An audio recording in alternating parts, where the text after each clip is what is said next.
KXTC Podcast. Le samedi 29 janvier 2023, à 15h, à la salle Gérard Philippe, à la Garde, dans le Var, aura lieu la manifestation La Pastorale Bello. Spectacle théâtral gratuit en langue provençale sur la nativité. Traduction simultanée en français avec chant traditionnel. Nous avons demandé à Alain Jouot, conseiller municipal délégué à la culture régionale, des précisions complémentaires sur cette manifestation. Les traditions de Noël en Provence ont été largement banalisées et folklorisées au XXe siècle. Un amalgame touristico-économique dans lequel s'entremêlent santons, crèches et 13 desserts, comme si c'était l'essentiel. La source, cependant, que l'on soit chrétien pratiquant ou pas, vient du mystère de la naissance de Jésus, le soir du 24 décembre, et des rituels qui lui sont propres en Provence. Et parmi eux, il y a notamment les cantiques chantés en provençal depuis 4 siècles au moins, qui sont la base de tout le reste.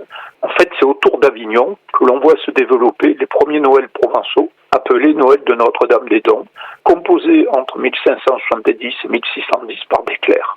Nicolas Saboli, en 1674-1675, était maître de musique de l'église de Saint-Pierre d'Avignon et il commence à composer en 1660 des recueils de musique et certains de ces textes qui se chantent toujours.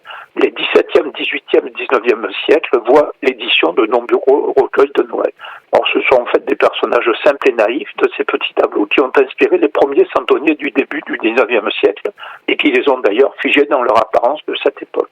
Ce sont les mêmes personnages de ces Noëls qui ont permis de créer les pastorales, où ils sont mis en scène théâtralement et en musique. Volontairement anachroniques, les scénarios peuvent varier selon les lieux de représentation. Ils ont en commun la procession des bergers, appelée pastre, d'où l'origine des pastorales, la procession des bergers vers l'étable où venait de naître l'enfant Jésus. Cela sert de prétexte à un enchaînement d'épisodes divertissants, s'achevant par l'ultime rassemblement des personnages autour de la crèche et l'accomplissement de miracles. À la fois parlées et chantées, certaines de ces pastorales sont jouées uniquement en langue provençale. La première des pastorales a été créée à la fin du XVIIIe siècle par l'abbé Thoré à Marseille. Mais c'est en 1844, avec la pastorale d'un miroitier d'horreur, Antoine Morel, que le spectacle connut la célébrité. Même si la pastorale Morel est une des plus connues, il ne faut surtout pas occulter les autres grandes pastorales. Il y a notamment la pastorale Bello en 1851, la pastorale Audibert en 1896, la pastorale Chave dit d'Albéric Gauthier en 1842, je l'avais oublié celle-là, la Méravilleuse Veillade de Charles Martin, qui a le date, elle est récente, elle est de 1942, et la pastorale des Santons de Provence d'Yvan Audouard en 1960. À noter que Paul Noudier, dans son répertoire des pastorales, en a identifié 149. Pour revenir aux pastorales, elles étaient autrefois jouées avant la messe de minuit. Les pastorales sont aujourd'hui jouées pendant tout le mois de janvier, car on sait que l'on doit démonter la crèche le jour de la Chandeleur, le 2 février. Actuellement, les pastorales sont composées en 4 ou 5 actes. L'histoire s'articule autour du réveil des bergers par l'ange annonciateur de la naissance de Jésus.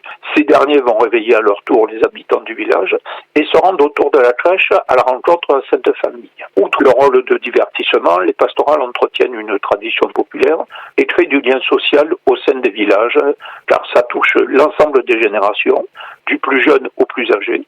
Les pastorales apparaissent aussi comme un outil de sensibilisation à la culture provençale, que ce soit de manière directe, lorsque les acteurs jouent la pièce, ou indirecte, lorsque les spectateurs la regardent. Pour la pastorale Pierre Bello jouée par l'association d'Olioul, le théâtre d'Olioul, on a la chance que, en même temps que le jeu des comédiens, il y a une traduction simultanée qui est faite, qui permet à tout le monde de regarder et d'entendre la pastorale. On vous attend nombreux dimanche 29 janvier à la salle communale Gérard Philippe à partir de 15h. Et l'entrée est gratuite. KXTC Podcast.